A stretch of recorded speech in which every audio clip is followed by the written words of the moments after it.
Friends, welcome to Tech Easy classes.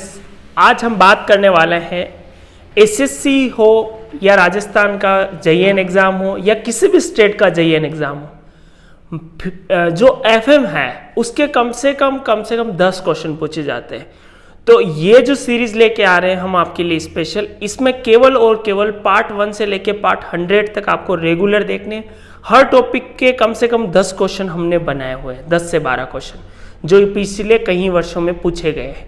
अगर वो एक बार कॉन्सेप्ट भी आप अच्छे से देख लेते हो तो आपके लगभग एफएम का कोई भी क्वेश्चन गलत नहीं होता है। और अभी तक अगर हमारे चैनल को आपने सब्सक्राइब नहीं किया हो तो प्लीज़ एक बार हमारे चैनल को सब्सक्राइब करें, लाइक करें वीडियो को और ज़्यादा से ज़्यादा बच्चों तक शेयर करें, ताकि ऐसा कोई भी बच्चा वंचित न रह जाए जो किसी न किसी प्रकार से कोचिंग नहीं जा सकता हो या उसको मटेरियल नहीं मिल पा रहा हो। धन्यवाद। चलो शुरू करते हैं। आज का जो टॉपिक है वो है प्रॉपर्टी ऑफ फ्लूइड्स। कौन सा टॉपिक है?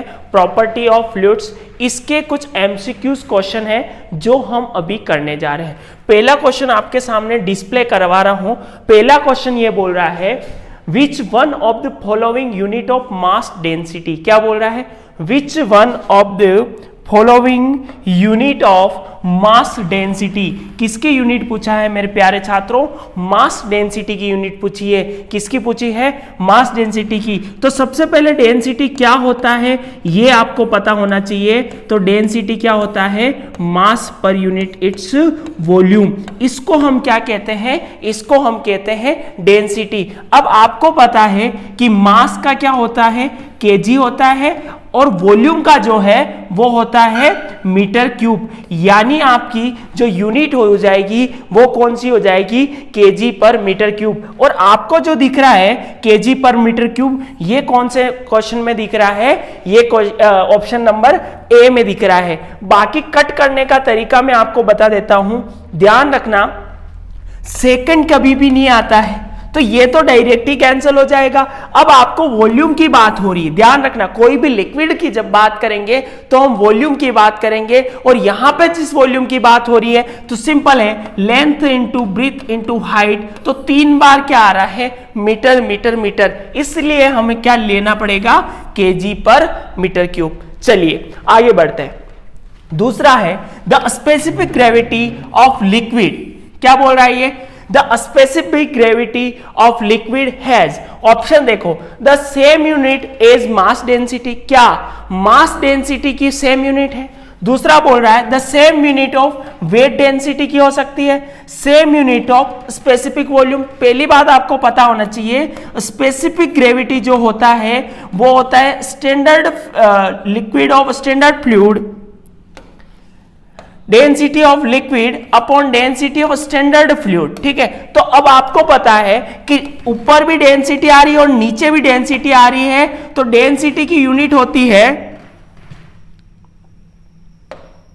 डेंसिटी की यूनिट होती है ऊपर भी केजी पर मीटर क्यूब और नीचे भी होती है केजी पर मीटर क्यूब। तो केजी पर मीटर क्यूब से केजी पर मीटर क्यूब कट जाता है तो हमारा ऑप्शन हो जाएगा नो यूनिट। यानी आपके दिमाग में पहला जो था कि डेंसिटी की यूनिट क्या होती है तो केजी पर मीटर क्यूब, स्पेसिफिक ग्रेविटी की क्या यूनिट होती है? तो भाइयों इसकी कोई यूनिट नहीं होती है। तीसरा क्वेश्चन की ओर बढ़ रहा हूं। The specific volume of liquid has reciprocal of. Question बहुत इजी है, आपको थोड़ा सा ध्यान देखना है। ये क्या बोल रहा है? ये बोल रहा है स्पेसिफिक वॉल्यूम किसके रेसिप्रोकल है। तो आपको पता है specific volume equal to 1 upon किसके होता है? डेंसिटी। क्यों? क्योंकि specific volume is equal to volume upon mass. ठीक है, ये फॉर्मूला होता है। और मास अपॉन वॉल्यूम किसका होता है? डेंसिटी का होता है। इसलिए जो इसका जो है वो किसका हो जाएगा? Mass density. Option number B इसका सही हो जाएगा। ठीक है, अभी तक हमने 3 क्वेश्चन देखे। कितने क्वेश्चन देखे? 3 क्वेश्चन देखे। नहीं समझ में आए पीछे करके एक बार और देखो। ठीक है, चलिए आगे बढ़ते हैं। Which one the following unit of specific weight. अब देखो ये क्वेश्चन इंपॉर्टेंट है। स्पेसिफिक वेट की यूनिट बात कर रहा है, स्पेसिफिक वेट। अब आपको दिमाग में बैठ जाना चाहिए कि जो स्पेसिफिक वेट है उसको हम क्या कहते हैं? उसको हम कहते हैं वेट अपॉन वॉल्यूम। अब आपके दिमाग में मैंने अभी बताया कि जब भी नीचे अगर वॉल्यूम आता है इसका मतलब मीटर क्यूब आएगा, ये बात तय थी। अब ध्यान से देखो, क्या मीटर क्यूब इसमें है, क्या मीटर क्यूब इसमें दिख रहा है, क्या मीटर क्यूब इसमें दिख रहा है? मीटर क्यूब केवल एक में ही दिख रहा है, न्यूटन पर मीटर क्यूब। और वेट जो है उसकी यूनिट होती है न्यूटन, और तो न्यूटन पर मीटर क्यूब, तो इसकी यूनिट क्या हो जाएगी? न्यूटन पर मीटर क्यूब। ठीक है, चलिए आगे देखो। Which one the following dimension of mass density, हमें यहां पे वीमा पूछी है। क्या पूछी है? वीमा पूछी है। अब ध्यान से देखो, वीमा निकालने का एक ही तरीका, आपको पता है क्या कि मास अपॉन वॉल्यूम। ठीक है, अब मास को किससे डिनोट करते हैं? m से, और इसको किससे करते हैं? वॉल्यूम को L3 से। ठीक है, अब ध्यान से देखो, L3 अगर ऊपर जाता है तो क्या बन जाएगा? m1 L का -3, और t टाइम तो इसमें है ही नहीं, तो आपको देखो टाइम तो तीनों में क्या है? 0 0 0। m1 m तो होगा, अगर मास की बात हो रही है यहां पे, जब डेंसिटी की बात करेंगे, मास की बात करेंगे, तो क्या होगा? m1 होगा। तो यानी ये भी नहीं हो सकता, ये भी नहीं हो सकता। बट अब जो वॉल्यूम ऊपर जाता है, क्योंकि ऊपर ही जाएगा, तो L-3, तो ऑप्शन नंबर इसका भी कौन सा सही हो जाएगा? ऑप्शन नंबर 1 सही हो जाएगा। चलिए आगे बढ़ते हैं।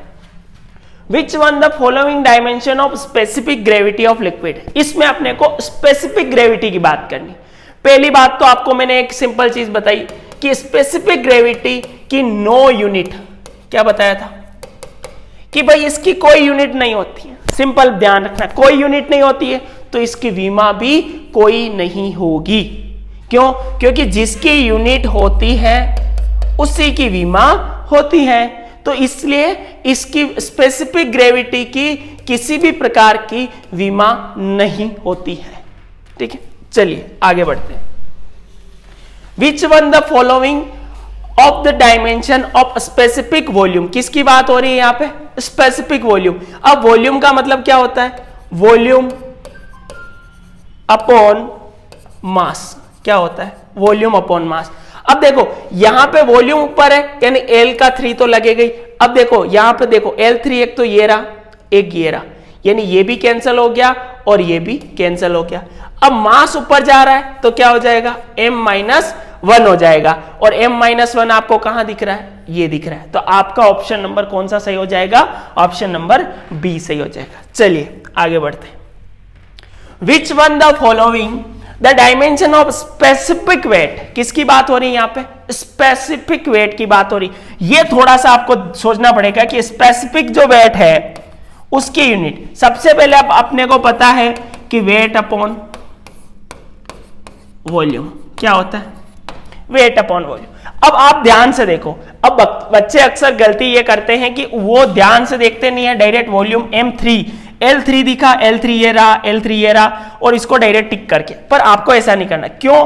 क्योंकि वेट जो होता है उसकी जो यूनिट होती है वो होती mLT-2। ठीक है, और वॉल्यूम की क्या होती है? L3। अब ये ऊपर जाता है तो क्या हो जाएगा? mL-2T-2।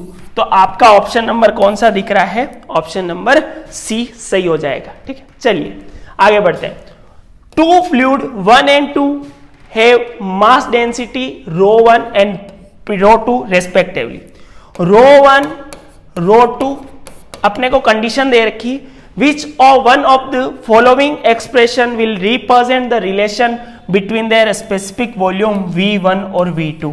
पहली बात अपने को ध्यान रखनी है, जब डेंसिटी P1 बड़ी है और P2 छोटी है तो V1 हमेशा V2 से क्या होगा? बड़ी होगी। क्यों? क्योंकि रेस्पेक्टिवली दे रखी है ρ1 और ρ2, तो इसका ऑप्शन नंबर कौन सा सही हो जाएगा? बी। चलिए आगे बात करते हैं। A beaker of filled with liquid of the mark 1 litre and weight, the weight of liquid is found to be 6.5 the specific weight. किसकी बात कर रहे हैं यहां पे? Specific weight. अब आपको पता है वेट क्या होता है? 6.5 डिवाइड बाय 9.8। ठीक है, तो क्या निकल जाएगा? मास निकल जाएगा, और फिर अपने को 10 की पावर क्या करना है? -3। ये किस कंडीशन में करते थे, जब अपने को वॉल्यूम गिवन होती, बट अपने को यहां पे इसने क्या दे रखा है, डायरेक्टली वेट ऑफ लिक्विड दे रखा है। अब आपको डायरेक्टली 6.5 करो इसको, ठीक है, और 10 की पावर 3 का 10 की पावर 3, बट अगर ये क्या बोल रहा है, ये बोल रहा है 1 लीटर, क्या बोल रहा है 1 लीटर, तो अब आपको इसको ऊपर भेजो तो क्या हो जाएगा 6.5। अब आपको देखो 6.5 यही है, तो 6.5 और किलो की क्यों आएगा, 10 की पावर 3 है, इसलिए किलो आ जाएगा। चलिए आगे बढ़ते हैं। अब beaker filled with a liquid up to water mark 1 litre, same question है, 1 litre weight, the weight of the liquid is found to be 6.5, the specific gravity of liquid will be. इसमें थोड़ा सा कंफ्यूजन किया है, confusion ये किया है इसने कि ये पूछ रहा है स्पेसिफिक ग्रेविटी क्या होती है भाई, स्पेसिफिक ग्रेविटी क्या होगी, तो 6.5 डिवाइड बाय 9.8 करो, तो 6.5 डिवाइड बाय 9.8 करेंगे तो जो आंसर आएगा वो आपका क्या हो जाएगा, आंसर हो जाएगा। ठीक है, चलिए इसी के साथ अपने सारे क्वेश्चंस खत्म होते हैं। ठीक है, इसमें मैंने 2 क्वेश्चन ऐसे छोड़े हुए हैं जिसके आंसर मैंने मैथमेटिकली वाले नहीं निकाले, तो आपको एक बार कमेंट बॉक्स में लिख के बताओगे कि उसका एग्जैक्ट आंसर क्या आ रहा है। ठीक है, और नेक्स्ट वीडियो अगर आपको देखना हो तो हमारी प्लेलिस्ट में जाए, वहां पे आपको सारे वीडियो मिल जाएंगे, और इस वीडियो को ज्यादा से ज्यादा शेयर करो और कमेंट करके बताओ मुझे कि आपके लिए कौन सा टॉपिक मैं लेके आऊं। धन्यवाद दोस्तों।